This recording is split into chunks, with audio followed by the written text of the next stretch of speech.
Hai, jumpa lagi. Assalamualaikum warahmatullahi wabarakatuh. Salam sejahtera bagi kita semua. Om Swastiastu. Hari ini saya mau reading untuk kalian bintang Taurus ya. Tema kita kali ini adalah jauhilah orang jahat ini sebelum dirimu hancur.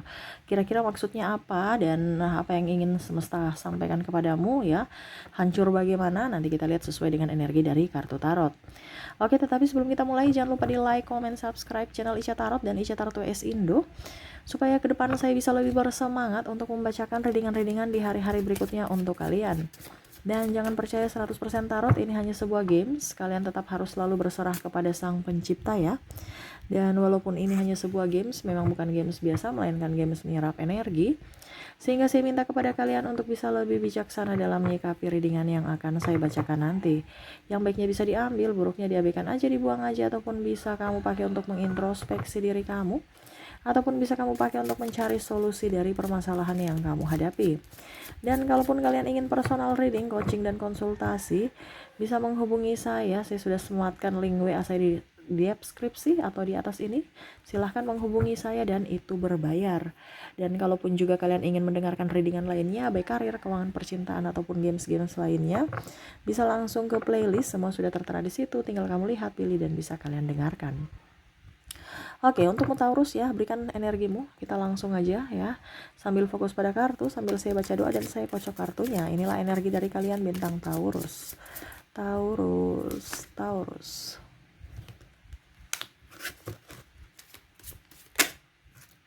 Taurus. Taurus. Oke. Di sini yang keluar ya ada dua kartu, Eight of Pentacles. Jauhi pasangan yang malas. Jauhi pasangan yang benalu. Bukan berarti saya di sini menebar kebencian terhadap pasanganmu ya. No, tetapi memang saya lihat di sini ada yang tekanan mental. Kalau kamu merasa bahwa nggak apa-apa saya kerja, pasangan saya santai tidur-tidur aja nggak apa-apa. Karena memang dia wanita, oke. Ya, berarti ini readingan bukan untukmu. Kalau kamu merasa tetap bahagia bersama pasanganmu, berarti readingan ini bukan untukmu. Kalau memang kamu merasa bahwa ternyata Kak Ica betul, oh ini yang harus saya lakukan, gitu ya. Jadi ini kan energi general ya, energi banyak orang. Jadi kalau terjadi kalau ini memang kamu rasakan ya, berarti energimu. Kalau tidak, berarti energi orang lain ya. Pokoknya selama kamu merasa tertekan, itu yang tidak bagus. Makanya saya jelaskan di sini. Karena di sini kan kalau macam contoh, pasanganku dia malas Kak Ica, tapi dia wanita. Ya nggak apa-apa kalau memang kamu memang mau memanjakan seperti raja dan ratu, dan memanjakan seperti ratu. Tetapi ada yang merasa bahwa Kak Ica, suamiku tuh pemalas. Nah, itu berarti kan kamu tekanan. Berarti saya bilang di sini jauhi. Kalau dia masih tetap nggak mau berubah. Kak Ica, tapi saya berat hati. Ya itu kembali keputusan kamu. Di sini saya cuma bisa bicara sebatas psikologis, sebatas mental. Jangan sampai nanti kamu merasa bahwa hidup ini tidak adil. Ya, kamu sendiri yang tidak bisa mengambil keputusan dengan baik.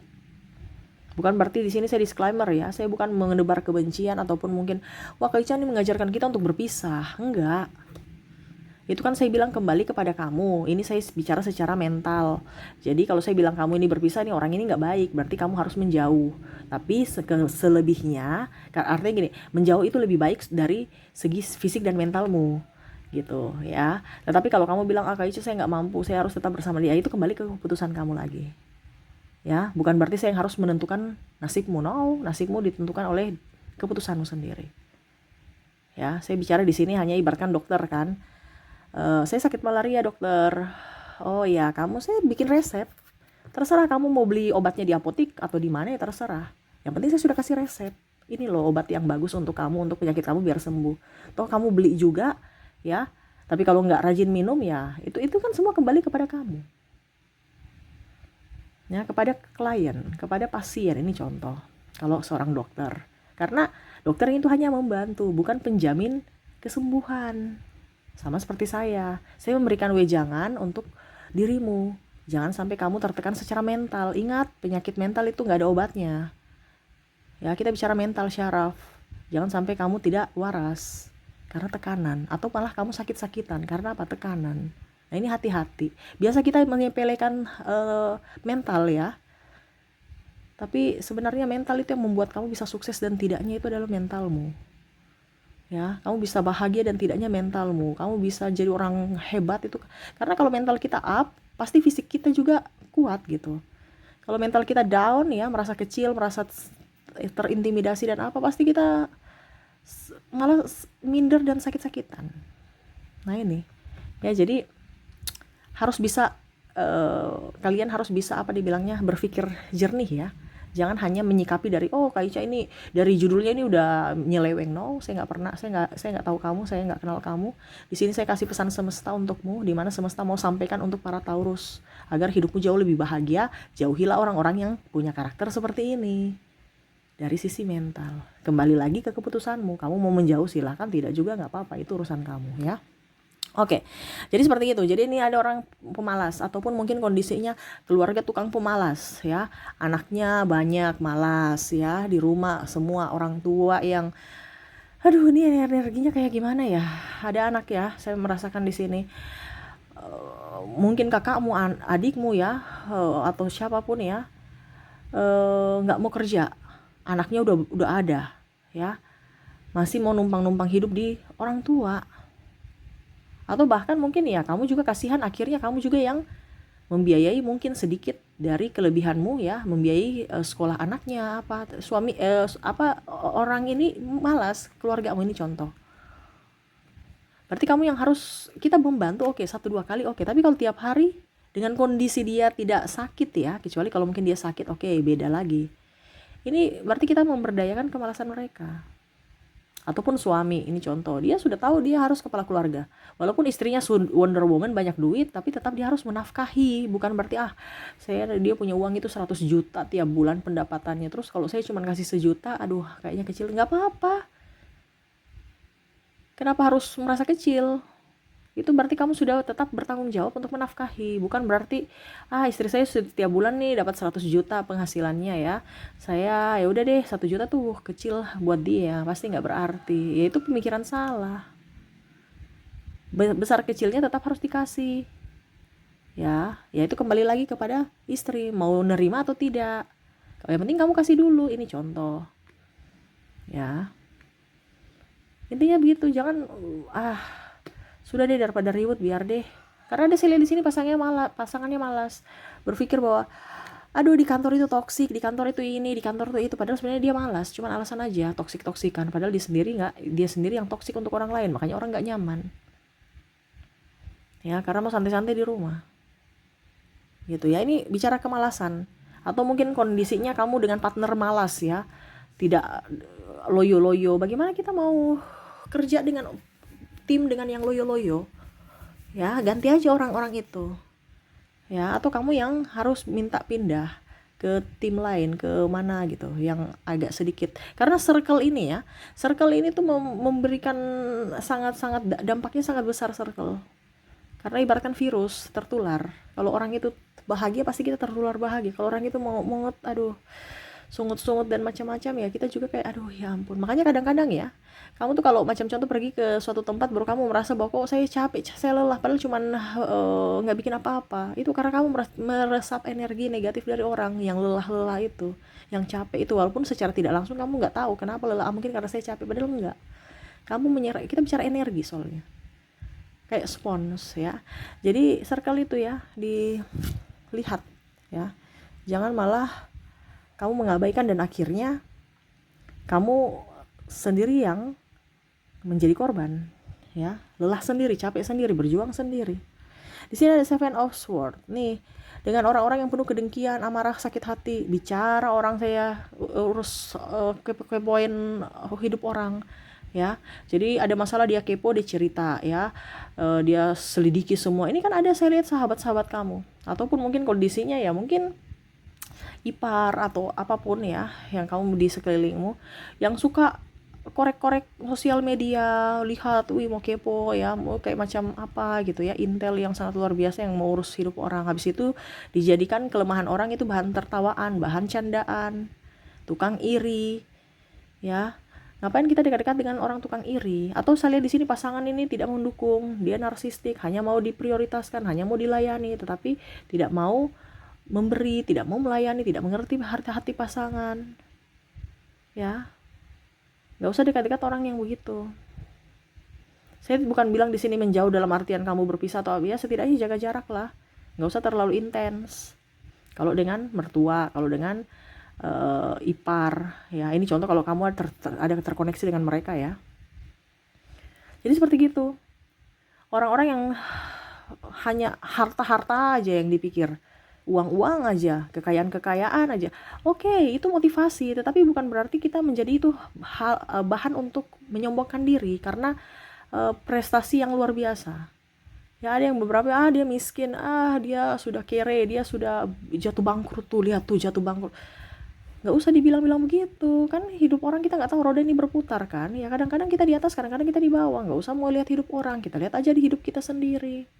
Tapi terkadang orang-orang di circle kamu nih orang-orang toksik, yang mana dia pada saat bersamamu dia cerita orang, ujung-ujungnya pada saat kamu sudah tidak bersamanya dia cerita kamu. Jadi jangan kamu kaget, atau jangan kamu bersedih, atau jangan kamu kecewa kalau mereka mengkhianatimu. Cerita kamu di belakang, cerita kepo-kepoin kamu di sosial mediamu, habis itu jadi bahan cerita di lingkungan. Ya karena kamu mengizinkan mereka masuk dalam hidupmu, mengutak-atik hidupmu gitu ya. Akhirnya kamu sakit hati lagi, kamu marah lagi pada mereka, padahal kamu sendiri yang mengizinkan mereka masuk dalam hidupmu. Gimana sih ya? Jadi jauhilah orang-orang toksik. Kamu udah tahu orang itu berbahaya, ya jangan dekat-dekat walaupun dia kaya. Karena saya di sini ada temanmu atau orang-orang yang pelit, sombong, angkuh ya, ataupun mungkin kondisinya dia kaya tapi sombong ya, seolah-olah menganggap orang itu rendah, nggak punya arti apa-apa. Ini hati-hati ya, jangan sampai nanti kamu mentalmu tuh down karena saya merasa kecil. Jadi kita sesuai dengan circle kita lah. Kalau kita berteman, kita punya gaji cuma 3 juta, ya kita berteman dengan orang-orang yang gaji 3 juta. Kita berteman dengan orang-orang gaji di atas 10 juta, tapi kalau orang itu attitude-nya baik nggak apa-apa. Tapi kalau attitude-nya sombong hanya untuk merendahkan kita yang gajinya 3 juta, ngapain? Ini kan ada seperti gitu. Jadi kita bergaul itu yang bagus ya. Kalau orang bagus ya kita ikuti. Kalau orang itu nggak bagus, ngapain? Walaupun dia kaya, ini orang nggak baik, kamu dekat-dekat karena dia kaya aja. Nah ini ya, harus bisa lebih jeli ya menentukan sahabat. Oke, di sini ada Eight of Cups ya, di mana orang-orang yang terkoneksi dengan dirimu ya, ini suka apa ya kalau dibilang hanya mau materi ataupun mau hidup enak ya, tidak ya hampir mirip, tidak mau berjuang, tidak mau bekerja. Ya ada pula saya lihat di sini kalau tidak diikuti dia mewek-mewek ataupun mungkin kondisinya tantrum kayak anak kecil, anak bayi ya. Minta ini minta itu harus kamu penuhi. Apalagi kalau bicara belum nikah, minta seks bebas. Ini ada loh, bikin kayak macam sudah nikah aja ya, kelakuan kayak udah nikah. Ini luar biasa, sangat luar biasa bocil-bocil ya. Maaf ya kalau macam contoh kalian masih SMA, ini bukan untuk ini edukasi untuk kamu. Kalau pasanganmu dia benar-benar cinta, tidak mungkin dia meminta yang aneh-aneh. Ingat kamu masih sekolah. Ini contoh kalau kamu sekolah, ataupun mungkin ya kamu udah kerja, udah dewasa tapi belum nikah. Berarti kan itu hanya untuk happy aja. Ujung-ujungnya kalau wanita hamil terus bagaimana? Terus kalau seandainya oke, dia nikah, tapi kalau dia belum punya pekerjaan tetap gimana? Kamu masih sekolah, ujung-ujungnya apa? Ribut lagi, orang tua lagi yang akan dibebani. Khususnya orang tua wanita, ini contoh ya. Syukur-syukur dia mau bertanggung jawab. Kalau tidak dia lari, kamu yang pusing sendiri. Ini ada yang minta-minta seperti gitu, ngancam saya pergi ya, ataupun mungkin kondisinya dia tidak dia macam contoh ya, kamu berdebat karena pasangan ini kalau sudah nikah, berdebat karena dia malas apa, langsung dia udah kita cerai aja karena gini. Berarti kan dia tidak mau berusaha untuk mempertahankan rumah tangga. Berarti niatnya tuh cuman hanya status, karena udah tua nanti kita dibilang dibully, nggak laku. Ada loh yang seperti gitu. Dia nggak cinta cuman karena status, ataupun mungkin kondisinya dia nikah sama kamu karena ya dia lihat potensi kamu. Pada saat kamu tidak memberikan apa yang dia inginkan, dia akan pergi mencari orang-orang yang bisa memberikan apa yang dia inginkan. Nah itu ya, jadi ada beberapa nih orang-orang perjuangan rendah kamu jauhi aja. Nggak jauhi bukan berarti berpisah ya, terserah dari kamu berpisah silahkan, menjauh. Saya kan bilang di sini menjauhi berarti pilihanmu, jauh sekali atau jauh jarak 1 meter 2 meter, ini contoh ya, ataukah jauh sampai sudah nggak kelihatan ya. Jadi seperti gitu ya, harus tegas dalam mengambil keputusan. Di sini juga saya lihat nih ada yang mau triparty ya. Contohnya bos kamu atau siapa ya yang sudah mempunyai pasangan, mantanmu. Sudah tahu mempunyai pasangan masih mau nyosor-nyosor. Ya, mau hubungan-hubungan seks. Ya, ada loh. Mengatasnamakan pimpinan kamu nggak enakan, ya sudah, akhirnya ya dibandingkan saya dipecat atau saya nggak enakan, ya sudah deh, saya ikut aja. Ada. Kenapa tekanan? Karena tadi saya bilang kalau tidak diikuti, apakah saya masih bisa diterima di kantor itu? Apakah bagaimana nanti nasib saya? Nah ini ada yang memanfaatkan jabatan, ya. Jadi hati-hati dengan orang toksik ini. Orang jahat itu termasuk orang jahat loh. Kenapa? Dia merugikan kamu. Orang yang merugikan kamu itu adalah orang jahat. Bukan orang jahat karena menikahmu. Bukan orang jahat. Ini orang jahat merugikan kamu secara fisik dan mental. Lebih parahnya kalau secara mental, ya, itu bermainnya sangat cantik. Ya. Hati-hati bermain dengan orang-orang yang seperti begini, ya. Secara tidak langsung dia jahat karena dia hanya mementingkan dirinya sendiri. Gitu ya. Oke, di sini ada Two of Wands. Raihlah apa yang kamu inginkan, cita-citamu. Ya. Jauhi orang-orang yang mental pengemis. Jauhi orang-orang yang mental pecundang. Di sini kita harus jadi mental pejuang. Kalau kita mau jadi orang hebat, kalau kita mau kehidupan kita itu ke depannya lebih maju. Kalau kamu nggak ada berjuang-berjuangnya, hidupmu akan mundur. HP aja, elektronik aja berkembang, tiap tahunnya pasti ada keluaran HP baru dan teknologi yang baru. Kamu dengan kondisi zaman old, ya, harus banyak belajar, harus punya tujuan, action. Ya ini ibaratkan kamu punya tujuan mana, bingung ya. Apalagi ada toksik di sini nih, burung elang bisik-bisik ya, konsentrasimu hilang. Ini ibaratkan orang itu tidak mendukung apa yang kamu inginkan. Contohnya saya mau berusaha tapi karena mental miskin ya. Sudah nggak usah. Sudah, minta aja di orang tuamu. Ini contoh. Karena mental miskin kan begini. Apalagi mental pengemis, minta-minta. Mental miskin berarti ya nggak mau maju. Kamu punya motivasi ini itu tapi dia menggagalkan. Ya, contohnya dia akan nakut-nakutin kamu, nanti itu ini kita bangkrut, nanti begini, seolah-olah nggak support kamu. Ya beda ya kalau kita bicara begini. Ada yang bicara sama saya gini, Kak Ica, istriku itu nggak mensupport ya. Karena saya tanya kenapa nggak mensupport, terus dia bilang gini, saya kan mau buka warung tapi istriku nggak support. Terus saya bilang, kamu buka warungnya di mana? Dia bilang di rumah. Saya bilang, terus yang kerjanya siapa? Yang kerjanya adik-adik saya, istriku. Terus saya tanya, kondisi rumah kamu bagaimana? Bagus, strategis atau bagaimana? Ya strategis. Terus ada anak bayi? Dia bilang ada, baru lahir. Terus kenapa sampai istrimu tidak mau membuka warung di rumah? Saya nggak tahu. Ternyata saya lihat di tarot, ternyata ini musim corona ya pada saat itu. Iya, ya jelas istrimu nggak mau lah, ada anak bayi, musim corona, kamu buka warung, ya otomatis kamu mau mengundang virus datang masuk di rumahmu, anakmu sakit. Demi uang cuman untung 5.000, ujung-ujungnya sakit satu keluarga. Ya. Nah, itu harus ditelaah dulu. Ini maksudnya benar atau tidak? Bukan langsung wah dia tidak mendukungku. Ya, ujung-ujungnya ya saya mau minta modalnya berapa? Modalnya ya 100 juta, istrimu nggak punya uang 100 juta, mau ke modal 100 juta, ya gimana sih? Ya ini harus dilihat dulu ya, seorang suami atau istri dia mensupport bagaimana dulu. Ada alasan yang masuk akal tidak sampai dia berbicara tidak mensupport. Ini beda ya kalau memang dia tidak support. Macam contoh, kamu sudah punya modal, sudah punya tenaga, tapi dia nggak mensupport ya. Macam contoh, saya mau buka usaha ya, saya sudah punya modal, saya punya wifi di rumah ya, boleh nggak saya pinjam gudang ya untuk jadi tempat live saya. Ini contoh ya. Berarti kalau memang dia bilang nggak usah itu gudang, nggak, jangan. Ada kan seperti itu yang pelit sampai gudang pun nggak mau. Jangan bawa sampah kemari ya. Contohnya dia jual baju-baju apa gitu ya. Jangan bawa sampah kemari, saya nggak mau rumah saya jadi gudang. Ada beberapa pelit sekali. Nah itu kan berarti tidak mensupport. Padahal gudang aja loh, bukan ruang tamu atau ruang apa yang dipakai, ini gudang ya. Padahal wifi ada, modal ada, tinggal mungkin dia butuh gudang aja tapi nggak disupport. Padahal tuh gudang yang kalau mau dibilang ya nggak terlalu penting-penting amat di rumah.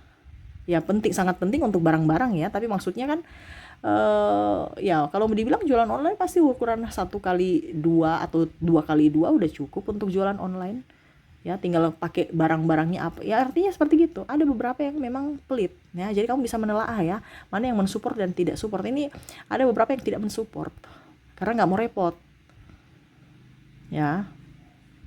Ini bahkan mungkin dibilang kalau seandainya ada beberapa juga yang benalu ya, tidak mau rumahnya itu kotor-kotor, nggak mau rumahnya itu ataupun mungkin kondisinya dia sudah kasih beli rumah, jadi dia leha-leha gitu, nggak mau kerja lagi. Ini ada beberapa ya, dia seolah-olah saya sudah kasih kamu rumah, jadi kamu sekarang yang kerja banting tulang ya. Nah ini ada, padahal dia laki-laki loh ya. Jadi lihat dulu orang-orang ini ya, karakternya bagaimana. Karena ada beberapa saya lihat di sini narsistik ya, mau dipuji ya, mau dilayani padahal nggak ada uangnya, tapi mau kelas hidup mewah, bawa saudara-saudaranya ke rumah padahal dia nggak berpenghasilan, kasihan istrinya, anaknya jadi korban ya, lebih berpihak pada keluarganya ya. Dia pemalas. Ini ada beberapa seperti gitu. Bukan berarti saya suruh kamu cerai ya, no. Itu urusan cerai dan tidak cerai urusan kamu. Di sini saya cuma bilang kamu harus menghindar supaya mental dan fisikmu tuh sehat, waras. Ya, ujung-ujungnya kamu marahan sama dia menghasut sama orang tuanya untuk mendapat pembelaan dan ini kan pembelaan dan pembenaran dirinya. Nah ini ya. Oke, berikutnya. Di sini ada Five of Pentacles ya, nih masalah duit. Jadi kalau dengan pasangan yang pelit, ngapain? Kalau kita mau dengan orang yang pelit ataupun orang yang tadi saya bilang tidak jujur. Ya, kalau kamu berhadapan dengan orang yang pelit dan tidak jujur, ini kalau bicara pasangan jangan. Kenapa? Berarti dia hanya mau enaknya saja dong. Ya, dari kamu, minta-minta dari kamu. Kerja yang tadi pemalas, hanya mau numpang hidup. Ini saya lihat di sini numpang hidup ya, secara tidak langsung, walaupun suami istri ya, ataupun sahabat ya. Ini kan pelit dalam artian gini, pelit ilmu, pelit harta, semua sama. Pokoknya bicara tentang kepelitan ya. Pada saat dia susah kita bantu, pada saat kita susah dia pergi. Apalagi pasangan, pada saat happy dia bersama, pada saat kamu susah dia pergi ya, karena dia nggak mau apa yang dia punya itu dibagi untuk orang lain, tetapi dia mau orang lain tuh berbagi untuk dirinya. Seolah-olah saya ini nggak punya apa-apa, saya ini miskin, padahal dia punya tabungan banyak loh untuk mengelabui kamu ya.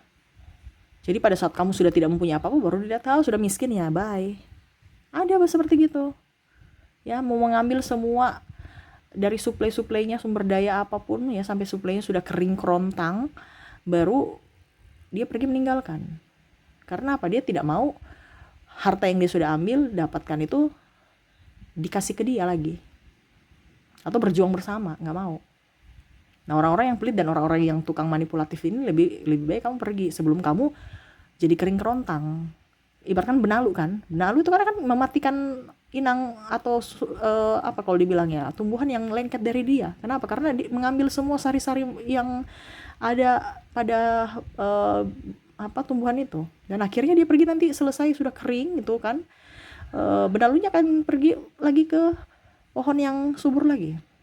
Nah sama seperti gini, ada beberapa yang ingin mendapatkan harta atau uang, atau hanya mau santai-santai aja dilayani. Kalau pada saat kamu susah, pada saat kamu ada, kamu berbagi, dia ambil, dia senang. Tapi pada saat kamu susah, dia nggak mau berbagi. Ini ada orang yang pelit, apalagi bicara tentang keuangan ya. Jadi hati-hati dengan orang-orang yang tidak jujur dan orang-orang yang pelit ya. Kalaupun ini terjadi dalam dirimu, berarti ya syukuri aja, berarti semesta tahu bahwa kamu tuh orang kuat. Ya, hindari orang itu dari sekarang. Ya, kamu udah tahu bahwa oke, kalau sudah terjadi ya saya ikhlaskan aja, itu anggap pelajaran untuk kedepannya, saya harus lebih berhati-hati. Kalau belum, berarti ya saya harus bisa lebih waspada, supaya kalau ini terjadi dalam hidupku di masa depan nanti ya, saya sudah tahu langkah apa yang harus saya ambil. Seperti gitu ya. Oke, itu yang bisa saya readingkan untukmu ya. Semoga resonate dan bermanfaat. Jangan lupa di like, comment, subscribe channel Ica Tarot dan Ica Tarot US Indo, supaya ke depan saya bisa lebih bersemangat untuk membacakan readingan-readingan di hari-hari berikutnya untuk kalian. Terima kasih, saya pamit. Assalamualaikum warahmatullahi wabarakatuh. Salam sejahtera bagi kita semua. Om Swastiastu. Bye-bye.